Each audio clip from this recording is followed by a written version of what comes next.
Hello and good afternoon, friends. Welcome to CEC Live Lectures. Dear friends, today in this session we are going to continue with our previous session on mind and body dualism, and we would say that this is the second lecture on the particular topic, and we would be continuing from where we left yesterday. Friends, for this discussion we have once again with us in our studios Dr. Ajay Verma. Dr. Ajay Verma is Associate Professor in Center for Philosophy, School of Social Sciences, JNU.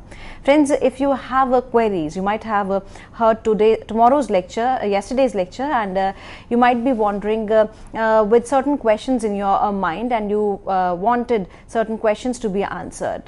Do listen to our today's lecture also, and afterwards in the last 10 minutes, if you feel so you have questions to be asked, call us at 1-800-110-430. I repeat, our number is 1-800-110-430. So let's welcome our guest, Dr. Ajay Verma, and let's try to know more on today's topic, that is mind and body dualism. Hello sir, welcome to the lecture. Thank you, Deepika. Hello viewers, as you already know, we have been talking about mind-body dualism in this particular series, and in that connection yesterday we saw how mind-body dualism, though it is this phrase is generally associated with Descartes, and Descartes is supposed to be the main propounder of mind-body dualism, but we saw that even though Descartes was the first philosopher who gave a proper systematic formulation of what exactly is mind-body problem, but this problem has been there and has been pondered upon earlier as well, and we saw how some very early Greek philosophers, including Plato and Aristotle, did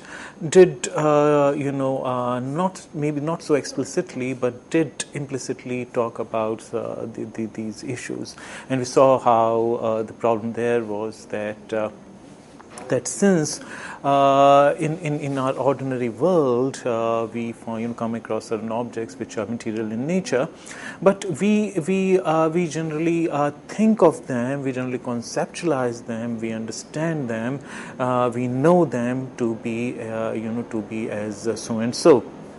So since we know them in particular ways as such and such, therefore there has to be some basis behind it, and Plato is of the view that things, objects in the ordinary world, in the world of senses, appear as meaningful at all because they participate in what he calls the world of forms. The world of forms, lies somewhere beyond the ordinary world of senses, whereas ordinary world of senses is subject to space and time contingencies, and therefore there are certain particularities about the objects in our ordinary world. So, say for example, there are particular chairs occupying particular space, and chairs don't necessarily have to all look exactly alike. They could be of different colors, there could be smaller chairs, there could be bigger chairs, and so on and so forth. So the objects in ordinary world of senses are marked by their particularities, and these particularities are in a certain way transcended in the world of forms, which is beyond space and time. So these forms, so to speak, with capital F, are in some different world altogether. They are since they are pure abstractions, therefore they are not subject to time-space contingencies, and therefore they belong to a different realm altogether. But as Plato and Aristotle talk about it, if the world of forms are beyond any sort of contingencies which are the hallmarks of ordinary world, then they would require some kind of similar apparatus to be apprehended at all. So since these forms are pure abstractions, and therefore, there's, so to speak, nothing material about them, because material is what essentially marks the particularities of things, and therefore the way of grasping these forms has to be non-material as well. And it was thought that intellection is the way to be able to apprehend these intellection is the process through which we could apprehend these forms, which are immaterial, which are pure abstractions. And intellection, similarly, intellection is a process to be able to apprehend something that's completely abstract, non-material. Therefore, the faculty which is responsible for such intellection of forms also has to be in certain way purely non-material, and therefore soul, where the process of intellection, where the process of intellection where actually happens, has to be non-material. So therefore, there, in a certain way, is a kind of different way of arguing about things. So, in a certain way, it's a kind of transcendental argument. Since forms are beyond space and time, therefore, the faculty through which we arrive at apprehension or knowledge of such forms has to be of the same kind.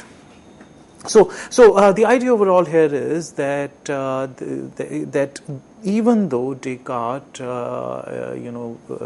was the first thinker to be able to give a proper systematic account of mind-body problem, in mind or soul and body as two different objects altogether, this was an idea which has a history of its own even prior to Descartes.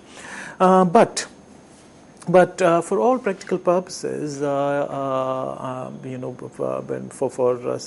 the reason that Descartes was the first philosopher to give a proper to present mind and body dualism as or mind and body coordination as a problem as such, because as we talked about it yesterday, mind body, Plato and Aristotle would rather say, well, apprehension of form and apprehension of pure abstractions, namely forms, requires a different kind of faculty, but they don't really touch upon the problem that it leads to, because we are embodied human beings. And even though Plato would argue that, because of our being embodied, we are, so to speak, weighed down, because there are certainly appetites, there are certainly desire mechanisms that are associated with bodies, which kind of weigh it down, whereas soul, because it craves for the knowledge of forms. Soul, comes to have wings, and it wants to it wants to go beyond the contingencies that are associated with body. But he wouldn't really touch upon the problem. Actually, he wouldn't talk about the problem head on. He wouldn't really sort of take mind and body being coexistent together in a human being. He wouldn't consider it as a philosophical problem, therefore wouldn't really attempt to give an answer for that. So Descartes is the first philosopher who thinks of it as a problem, who problematizes this issue, and subsequently tries to come up with some kind of, tries to stipulate some solution to the problem. So, therefore, now there are two issues that arise. First of all, Descartes, if he has to problematize the issue of mind and body as two distinct objects, so he has two tasks at hand. One task is that, first of all, he has to prove that mind and body are two different objects altogether. These are two different substances, which is a task in itself. Ordinarily, we want, because that is because we have been this kind of we have grown up, with this kind of idea that individuals have souls, and soul is something that is immortal, and body may come and go, body undergoes through changes, but soul doesn't. This is a kind of a dominant idea in most of the religions. Almost all the religions. Therefore, mind and body as two separate substances almost appears to us a natural way of thinking, as the right way of thinking. We presume the truth of mind body being two separate entities, as two separate substances. But philosophically speaking, it requires an argument. It requires an argument because no logical contradiction occurs if I say, well, we are basically bodies, and bodies performs not only physical functions, but body can perform certain other kind of functions as well, like computations and so on and so forth. So there is hardly any logical contradiction involved, but for certain reasons we want to believe that that bodily gestures, bodily actions are different from some mental operations. So we want to believe that, say for example, computation is not something that our body would do. Computation is something that is done by something different, which so to speak resides inside our body, namely mind. So we want to believe that bodily functions are of a qualitatively different kind, or of a completely different kind, as compared to some of the mental operations, like computation, like inferring, like making inferences, from certain premises, like doing, like preparing logical arguments, and so on and so forth. So this is even though there seems to be, it seems to naturally occur to us that these are two different kind of processes, and therefore would require two different entities to account for. This needs to be proved. This is something that we presume, but this requires a proper kind of argument. So, therefore, there are two problems when we talk about mind-body dualism. There are two problems that Descartes has at hand. Namely, first, to prove that mind and body are two different entities, are two different substances, and second is if he is able to prove that, if he gives us strong arguments, convincing arguments to prove that mind and body are two different substances, they are two different entities, then subsequent task at hand that he would have is, how do these two coordinate? Given the fact that these are two distinct entities, because if they are not distinct, then they collapse into some kind of a unity. They are not two but one. If they are not two but one, then the problem of coordination, problem of relationship between the two of them doesn't even arise. But fact of the matter is that it's the same person I, who performs both these functions, bodily functions as well as certain mental procedures, certain mental operations. So therefore, in a certain way, the locus of both these faculties is the same.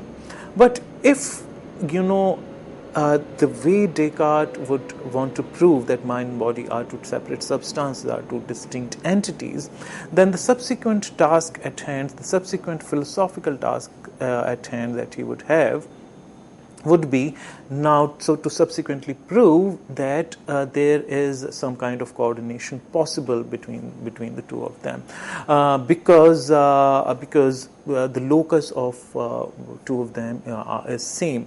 Also, apart from that, we believe that even when we are talking about certain bodily actions are in a certain way intentional in nature. It's not that bodily actions are most of the time oriented towards some goal. So therefore, like, I mean,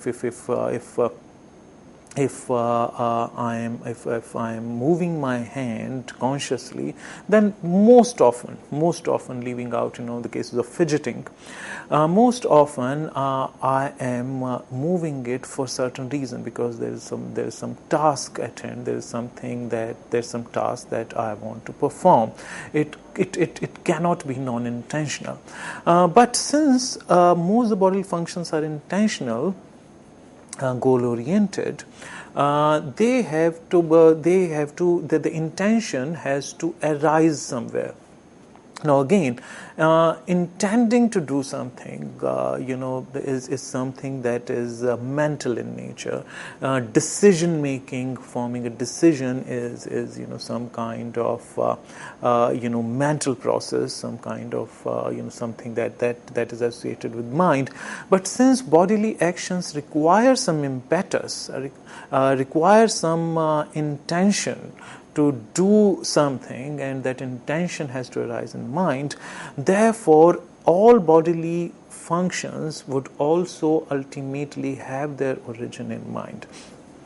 And that is another reason why it becomes incumbent upon anybody believing in mind-body dualism to give a proper account of how mind and body, being two distinct entities, come to have some kind of coordination, some kind of relation, some kind of connect between each other. So that is a subsequent problem at hand that Descartes would have to take up.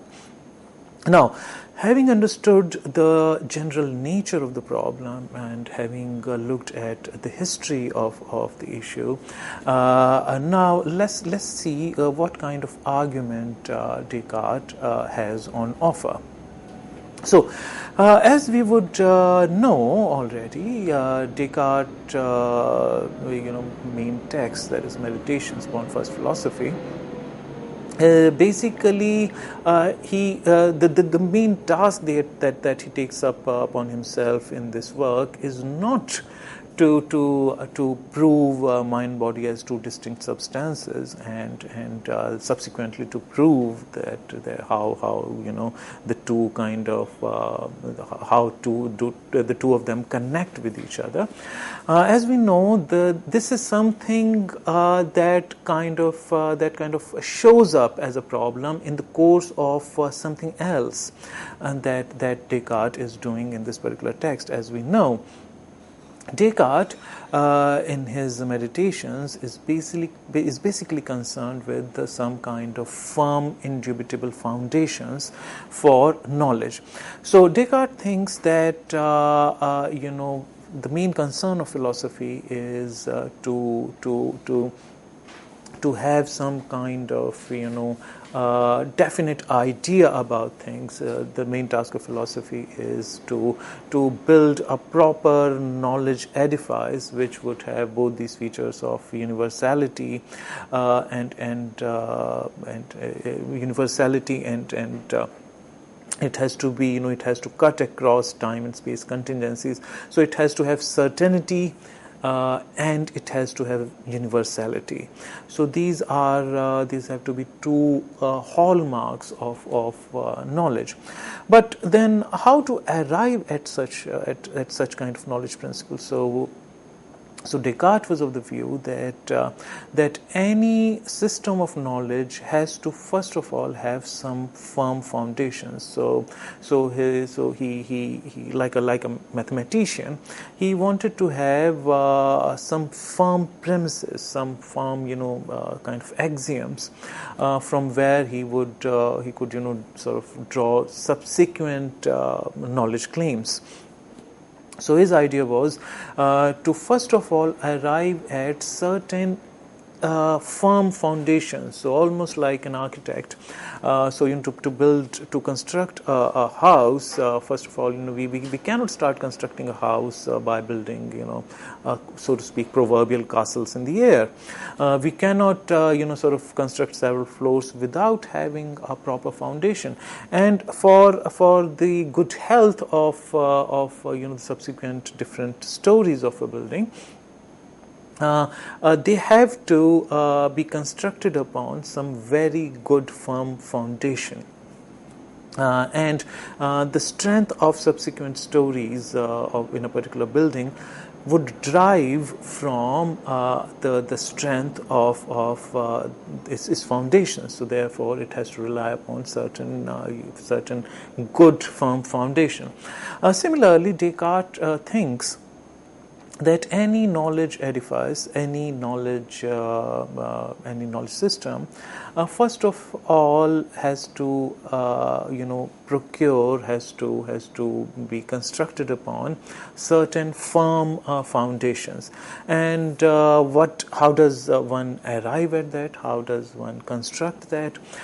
So for that, Descartes thought that the hallmark of a firm foundation in epistemology, that would be some kind of certain premises which are absolutely certain and have to be true, the truth of which is not contingent upon something else, is not dependent upon something else, the truth of which, something that carries its own truth, so to speak, which is not dependent upon something else.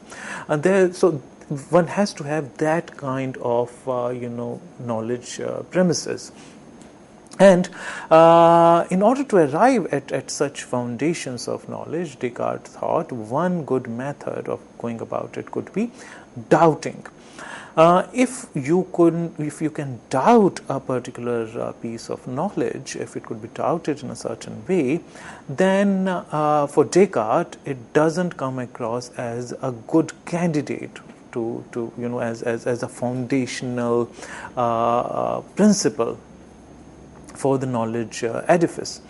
So therefore, in order to arrive at firm foundations of some kind of knowledge edifice, Descartes thinks that doubt could be a good method of arriving at such principle, at such foundational principle.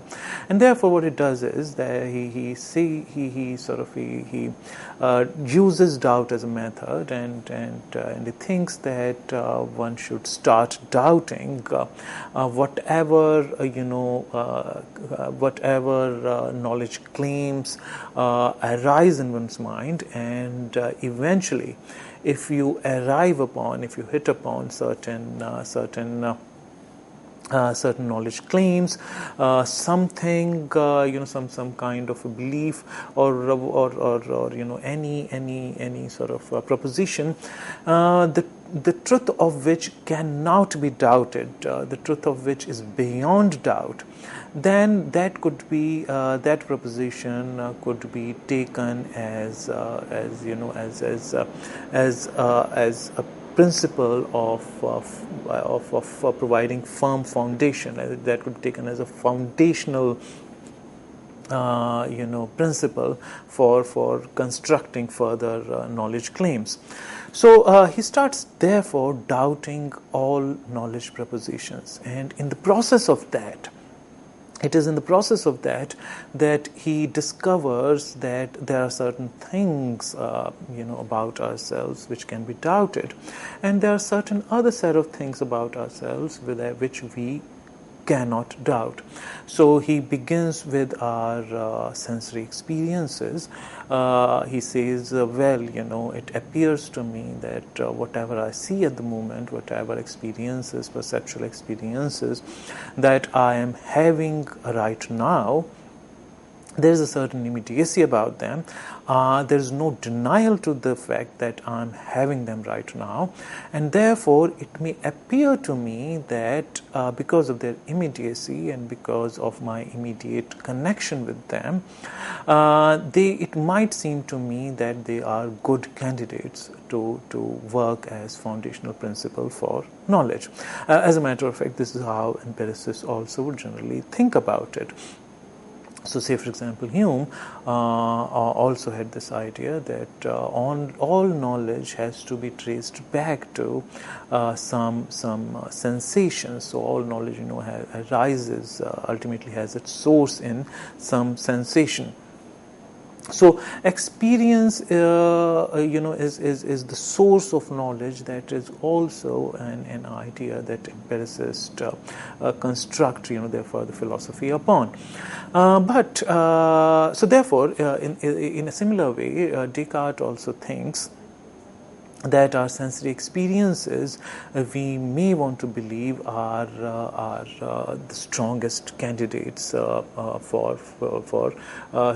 provide us certain foundations, certain firm foundations for our knowledge edifice. But Descartes thinks, when later on in his meditation points out that when it comes to sensory experience, there are reasons for which I can doubt them, and some of these reasons are that sensory experiences often beguile me.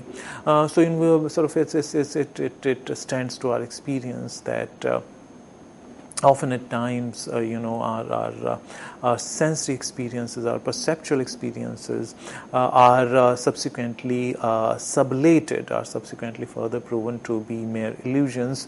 Are subsequently proven to be false. One of the paradigm cases, in ordinary cases also, we often see that we might think of something, we might perceive something as a person, but on a closer examination we may find, well, it was a pole which appeared like a person, and so on and so forth. But apart from those cases as well, another very sort of strong example that we can come across is that of dream experiences. So dream experiences have certain kind of vividness about themselves, certain kind of intensity about themselves, and they appear to be sensory experiences. They appear to be as good and as vivid as our ordinary sensory experiences, but subsequently we come to know that they are false. So therefore, Descartes believes that he has a strong reason to hold that sensory experiences, since they can be doubted because there is no fundamental difference as far as these experiences are current. There is no fundamental difference between ordinary sense experiences and the experiences that we have in dream. So even though I maybe have some kind of experiences, and there may seem to be certain kind of immediacy about them, but at a later point in time, I may realize that it's not an experience in the ordinary world. It is actually an experience which may be a dream experience. So there's no fundamental difference between the two, and therefore Descartes believes we have a strong reason to doubt our sensory experiences. In this way, he would set aside any claim that our experience is a strong candidate to work as foundations for some systematic account of knowledge, to construct a certain knowledge edifice out of that. So friends, we saw how Descartes through the method of doubt tries to arrive at certain firm foundations for knowledge, but in the process he comes across this idea that body can be doubted and mind cannot be so. We'll talk about this. I will talk more about this. We'll return after a short break. Thank you.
Welcome back, viewers. So we were talking about how Descartes tries to in his search for certain firm foundations for knowledge comes comes across the idea that body and mind are two different substances.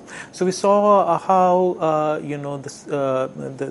the Descartes' main search is the main idea that he's propounding in his meditations is not that of mind and body problem. This is something that comes up, that shows up as a byproduct of a different project that he undertakes in his meditations on first philosophy.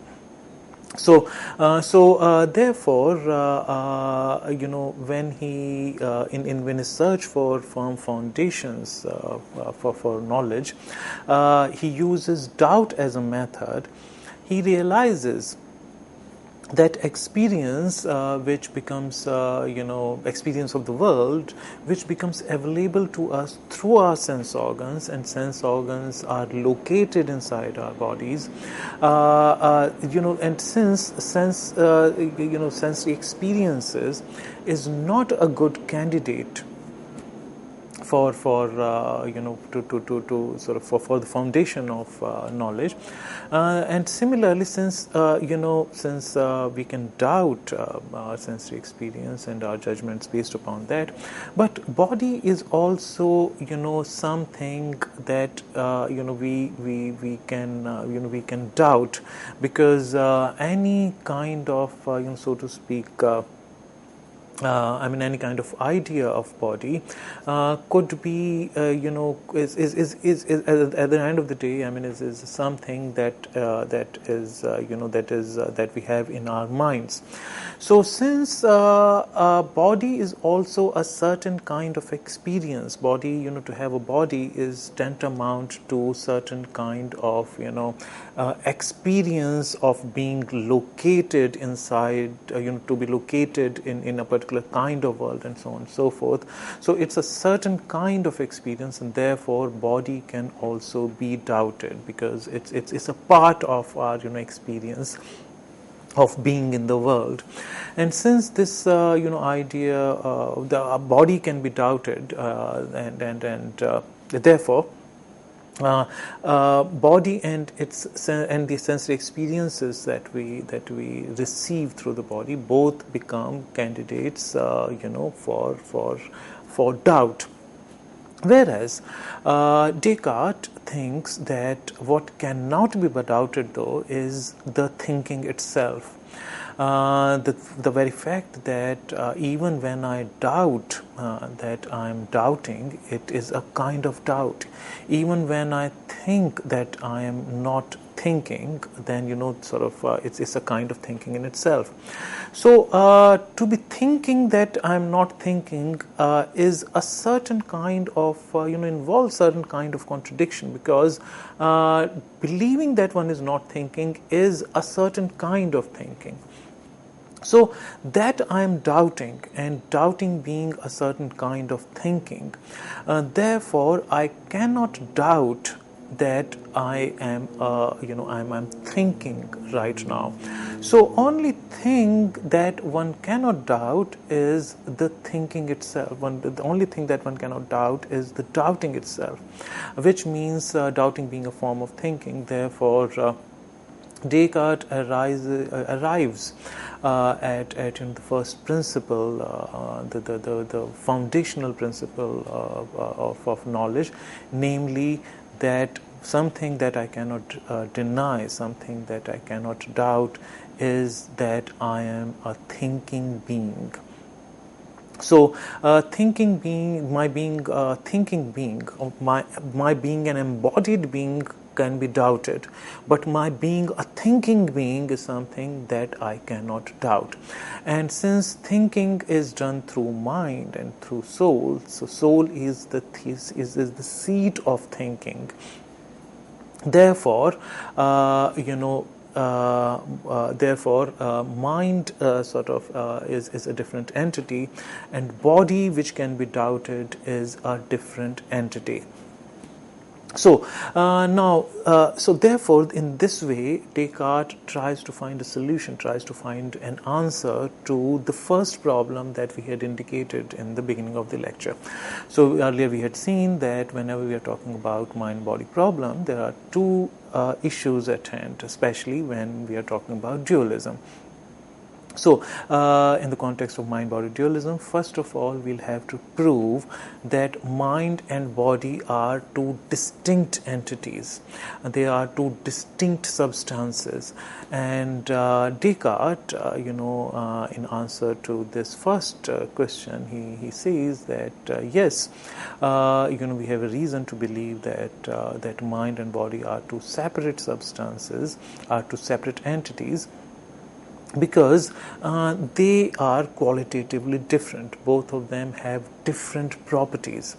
And what are those different properties? That different feature, the different feature that mind and body, the feature which distinguishes between the mind and body is that body can be doubted and mind cannot be doubted. So dubitability seems to be a feature that one could associate with the body, and dubitability is not something, or rather indubitability is something that has to be associated with mind. And so this argument basically that since mind and body have two different properties, and therefore they cannot be one, as relies, has somewhere underlying it the principle of indiscernibility of the identicals as propounded by Leibniz. So we would remember that according to Leibniz's principle of indiscernibility of the identicals, under this principle, Leibniz says that no two different things can have exactly the same properties. To put it conversely, we can understand it like this also conversely, that if two things, supposedly two different things, have exactly the same set of properties, then they are not two but one. They are absolutely identical. Then they are not two but one. So in order for things to be distinct, they cannot have all the same properties ascribed to them. There has to be some difference. There has to be some property which one of them has and the other does not. So on the same principle, Descartes proves that body is something that can be doubted. And since mind cannot be doubted, therefore the two have to be distinct. And this is something that he presents as an argument for the distinction between mind and body, that in order to prove that mind and body are two different entities, are two different substances. But we should also take note here, and there are sort of certain critics of Descartes who point out that this argument is not, after all, so strong as it may seem to be. And it is pointed out by certain critics that doubt or debatability cannot be considered as a property of something. As we may already know, doubting something is something of the kind of propositional attitude. Say, for example, if we look at how we use the word doubt, I may doubt that it's raining outside, I may doubt that grass is green, and so on and so forth. It's a kind of a propositional attitude that I may have towards things, but it does not affect the thing in question. It does not bear any direct relationship with the question concerned. So even if I doubt that it may not be raining, it does not touch upon the actual rain at all. If I doubt that it's raining, it doesn't mean that rain does not exist. Doubting is a simple mental operation. It's a simple psychological attitude that we may have about certain things. But it has no bearance upon, it has no direct bearance upon something that is being doubted. So the point that we are trying to that I'm trying to make here is, and that critics of Descartes try to make, is that doubt cannot be a property of something. So if body can be doubted, it cannot become a feature of the body.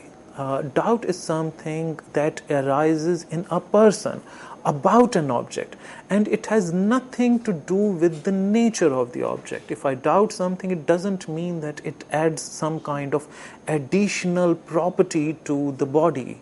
That is not the case. But Descartes, in his argument, seems to be almost taking it like, seems to be considering dubitability in such fashion as if dubitability didn't have something to do with the mind of the person who is doubting, but it had something to do with the very nature of a body, whereas doubt is some kind of mental process and doesn't have anything to do with the object that comes under doubt.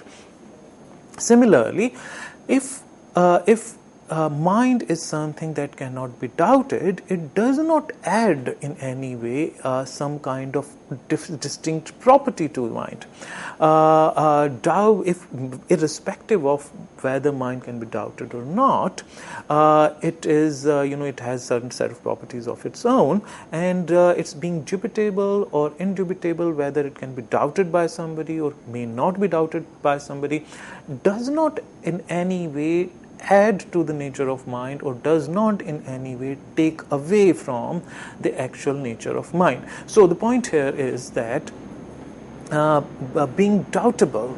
The fact that we can doubt something has nothing to do with the actual nature, has no bearance upon the actual nature and properties of that object. Being doubtful or being amenable to doubt is not the property of the object concerned, and on that ground this argument seems to be fallacious. There may be yet another way of trying to understand for those of us to whom this criticism seems too complex. Let's take another example. Let's say that somebody that I, or for that matter I, do not doubt that B.R. Ambedkar was the author of Annihilation of Caste. And let's take another proposition. I doubt that Baba Sahib is the author of Annihilation of Caste. From this, suppose now I draw a conclusion, therefore Baba Sahib and B.R. Ambedkar cannot be identical. They have to be two different beings, because one of them I can doubt, the other one I cannot. I do not. But we know that Baba Sahib and B.R. Ambedkar are two different appellations used for the same person who actually wrote the work Annihilation of Caste. So my doubting or my not doubting a particular proposition has nothing to do with the facts. We know that these are two different appellations used for the same person. B.R. Ambedkar is lovingly called by his followers as Baba Sahib. So it refers to the same person who is the author of Annihilation of Caste. So therefore, my doubting or not doubting does not add to the nature or the fact of the case. What actually is the case, is not actually affected by my doubting or not doubting. So this is yet, this is another example to prove that doubting is not a property, does not, add a property, does not, does not attach itself as a property to the thing that is under doubt. So this is one fallacy that Descartes seems to be committing when he talks about body and mind, when he tries to prove mind and body as two distinct substances. Now, this is the one argument that is given by debatability is one way of arguing by Descartes to prove the distinction between mind and body. But when we see the later portion of Descartes' meditation, for that matter, as a matter of fact, there is another later work by him called Passions of the Soul, where he tries to give a very different kind of argument for the distinction for the distinction between mind and body, where he argues that mind and body have to be two distinct substances, because body lends itself to certain kind of divisions.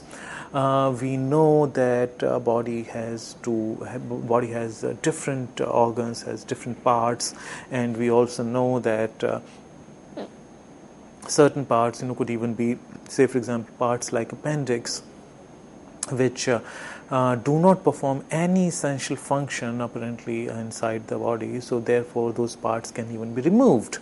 So body is divisible.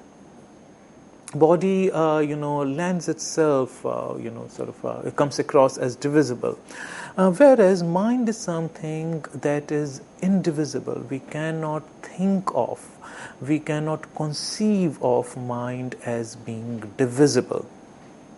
Now, and therefore, from this, Descartes draws the conclusion that mind and body, since one of them is divisible and the other one is not, therefore they have to be distinct substances, because one has the property of divisibility and the other doesn't have the property of being divisible. Therefore, since on Leibniz principle of indiscernibility, since two of them have two distinct properties, therefore they have to be two distinct objects, they have to be two distinct entities. Now here we cannot really argue unlike the other kind of argument that he offers, that one can be doubted and the other cannot be so. There we saw that dubitability or being doubtful cannot be taken as a property of the thing under consideration. But here, on that account, Descartes seems to provide a coherent argument here, that divisibility is something that body has and mind does not. So on that count, it seems like a sound argument to us that body and mind have two distinct properties, because one lends itself to divisibility and the other, that is mind, does not lend itself to any kind of divisibility, to any kind of distinctions. But even though this argument does not commit the same kind of fallacy that the earlier argument does, it also it has another kind of problem with it, as pointed out by certain critics of Descartes. The problem here, as pointed out by certain scholars, is that this argument, as a matter of fact, begs the question. What do we mean by begging the question? When we are giving an argument, then there is something that we want to prove through that argument. When we point out that certain argument is begging a question, what we are saying is that the conclusion which has to be proved is actually being already presumed in one of the premises. So something that is to be proved is already being presumed. And if you are already presuming it, then obviously you can drive the same kind of the same conclusion. So conclusion here, instead of being proved, is being presumed. But how does that happen in this particular argument offered by Descartes? Critics point out that when if we look at the second premise of the argument, that mind is indivisible, this is something that is here that is being presumed by Descartes, and when he presumes that mind is indivisible, he is already presuming that mind is something that is not material in nature. There are 2 points that we can look at here. Some of us might believe that mind does itself does seem to be divisible, in the sense that we do different kind of things with mind. Mind sort of is also responsible for certain kind of feelings, say for example pain, pleasure, and so on and so forth. They are sort of viewed as certain kind of mental states. And mind, apart from that, is also responsible for certain other kind of operations like computation, like addition, putting 2 and 2 together, like addition, subtraction, division, multiplication, drawing inferences, and so on and so forth. So there are different kind of functions that mind performs, and therefore it is divisible. But here we are using the word divisible not in the same sense, not in the same physical sense as we use it in the case of body. Here, what we are saying is that the different activities that we perform through mind fall into different set of categories. This is all we are saying. It doesn't prove, it doesn't follow from there that mind therefore has to be divisible in the same sense in which we are talking about the divisibility of the body. So, divisibility of mind doesn't actually follow from. It only points out that divisibility in the case of mind is being used differently, and in the case of body differently. But the point that is made that is made against that is presented as an argument against Descartes is that in Descartes' argument, Descartes thinks that since we cannot conceive of dividing, mind, therefore it cannot be so divided. But if we cannot conceive of something, it does not mean that it is, it is so to speak, impossible. So conversely, what we can say is that if mind were a physical thing, which is not the case, is something that is to be proven by Descartes. If mind were a physical thing, irrespective of whether Descartes can conceive of it or not, or whether Descartes knows of it or not, it would be divisible. So, the idea here is that if mind were not a physical thing, then if it were a physical thing, then it would be divisible. And when he says it's indivisible, he is already presuming that that mind is not physical. So he's simply sort of begging the question. He is presuming what actually is in the need of being proved. Now, we saw how when we talk about Descartes and how he comes he comes up with the idea of mind and body problem. The first part he seems to tackle in different ways. He presents two arguments in favor of proving that mind and body are two distinct substances. Now, both his arguments, argument one, which is that body is something that can be doubted, whereas mind cannot be doubted. Number two, body is divisible, whereas mind is not divisible. Even if we saw that both these arguments have certain kind of issues, but even if we grant that both these arguments offered by Descartes are sound enough, are good enough, and therefore if we grant it to Descartes that mind and body are two distinct substances, the later portion of the problem still remains to be answered. Namely, if these are two distinct substances, then the fact remains that both of them are located in the same individual. And the fact remains that even for our bodily functions, even for our, even for certain functions like holding something, like throwing something, and so on and so forth, we do, we take certain decisions about them. And since we know that most of the things that we do, most of the works that we perform, most of the functions that we perform, are purposive in nature, are goal-oriented, are intended towards a particular end. Therefore, decisions and thinking of a particular end, these are things that are associated with the mind. Therefore, some kind of a connecting point between the mind and the body has to be explained. Since there is no denial to the fact that the mind and body sort of coordinate with each other, have some sort of a connection with each other. This needs to be explained. What kind of relationship could actually exist between mind and body.